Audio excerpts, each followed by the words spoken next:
లెక్చరర్లను permanent చేయడం, contract ఉద్యోగులు permanent, లెక్చరర్లు permanent అన్నది జగన్మోహన్ రెడ్డి హయాంలో నిర్ణయం తీసుకున్నారు. ఒక 10,000 మంది దాకా కాంట్రాక్ట్ ఉద్యోగులది చేసుకొచ్చారు. అందులో ఒక చివరిలో లెక్చరర్లకు సంబంధించిన దాంట్లో కోర్టుకి వెళ్ళడంతో ఆగిపోయింది. లోపు ఎలక్షన్స్ రావడం అది.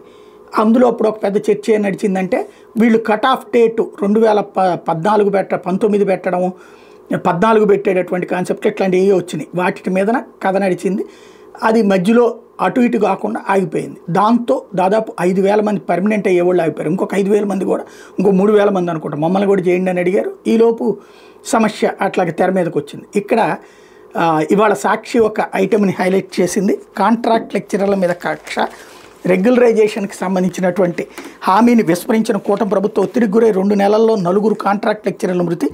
కాంట్రాక్ట్ లెక్చరర్లను క్రమబద్ధీకరించి వారి సమస్యలని పరిష్కరించే బాధ్యత తీసుకుంటా అంటూ 2024 ఏప్రిల్ 28న కోడుమూరు నియోజకవర్గం సభలో ప్రజాగళం సభలో బాబు హామీ ఇచ్చారు. అట్లా ప్రభుత్వం కాంట్రాక్ట్ ఉద్యోగులు వాడుకుంటూ తీవ్ర అన్యాయం చేస్తుంది. కాంట్రాక్ట్ లెక్చరర్లను రెగ్యులేట్ చేసేలా పోరాడుతున్న 2017 డిసెంబర్లో కాంట్రాక్ట్ లెక్చరర్ల ముఖాముఖిలో పవన్ కళ్యాణ్ హామీ ఇచ్చారన్నటువంటి విషయాన్ని గుర్తు చేసుకొచ్చారు. ఇందులో ఒకటే, తెలుగుదేశం పార్టీ ఈసీకి ఇచ్చిన ఫిర్యాదుతో అప్పట్లో రెగ్యులరైజేషన్ ప్రక్రియ ఆగిందని, కాంట్రాక్ట్ లెక్చరర్ కష్టాలను చూసి రెగ్యులరైజ్ చేసేందుకు చట్టాన్ని తీసుకొస్తే అది కాస్త ఆపారన్నటువంటి కోణాన్ని, జగన్ తీసుకొస్తే ఆపారన్నటువంటి కోణాన్ని ప్రొజెక్ట్ చేసుకొచ్చింది. కాకపోతే దీంట్లో స్పెషల్ ఏంటంటే తెలంగాణలో ఎలాంటి చిక్కులు లేకుండా విద్యాశాఖలో పనిచేసే కాంట్రాక్ట్ లెక్చరర్లు రెగ్యులర్ అయ్యారు. యాక్ట్ 30/23 ద్వారా ఆంధ్రప్రదేశ్ కూడా రెగ్యులర్ అవుతామని కొండంత ఆశతో ఉన్న కాంట్రాక్ట్ లెక్చరర్లు రోజు రోజుకి నైరాశ్య నిస్పృహ ఆవహించి మానసిక ఆందోళన గురవుతున్న, ప్రభుత్వం గుర్తించిన అర్హులైన జాబితాలో ఉండి కూడా కొన్ని శాఖలు రెగ్యులర్, మరికొన్ని శాఖలు రెగ్యులర్ కాలేదనే బాధ, ఆందోళన, ఒత్తిడి ఎక్కువై ఉద్యోగ భద్రత కరువై జీవితం బరువై గడిచిన కొంతకాలంగా గుండెపోటుకు గురై చనిపోతున్న వాళ్ళ సంఖ్య గణనీయంగా పెరిగింది. కూటమి ప్రభుత్వం వచ్చే గత 50 రోజులు ఇప్పటివరకు ఇంటర్మీడియట్ విద్యాశాఖలో 4 కాంట్రాక్ట్ జూనియర్ లెక్చరర్లు చనిపోవడం సమస్య తీవ్రతను ప్రతిబింబింపజేస్తుంది.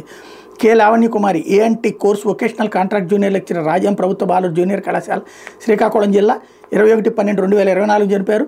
Vangipuram Venkataramana economics contract junior lecturer Thamballapalli ప్రభుత్వ జూనియర్ కళాశాల అన్నమయ్య జిల్లా 16/1/2025 చనిపోయారు. Surapu Raja Sameer Kumar physics contract junior lecturer Piyagraharam Srikakulam జిల్లా 25/1/25 చనిపోయారు. D Ramesh Naidu Hindi contract junior lecturer ప్రభుత్వ జూనియర్ కళాశాల జీమాడుగుల అల్లూరు సీతారామరాజు జిల్లా 6/2/2025 చనిపోయారు. వీళ్ళ మరణంతో వాళ్ళ కుటుంబాలు వీధిన పడ్డాయి. కనీసం కాంట్రాక్ట్ ఉద్యోగులకు పరిహారంగా ఇచ్చే ఎక్స్గ్రేషియా విషయం పక్కన పెడితే మట్టి ఖర్చులు కూడా నోచుకొని హృదయ విదారక ఉద్యోగులకు కాంట్రాక్ట్ లెక్చరర్లు మిగిలిపోయారని ఆందోళన. మిగిలిన కాంట్రాక్ట్ లెక్చరర్లు నెలకొంది. మరణించిన కాంట్రాక్ట్ లెక్చరర్ల కుటుంబాలకు ఇచ్చే పరిహారం, మట్టి ఖర్చులు ఇవ్వాలని ఉత్తర్వులో ఉన్న అమలు కావడం లేదన్నటువంటిది ఇక్కడ ప్రధానమైన ఆవేదన.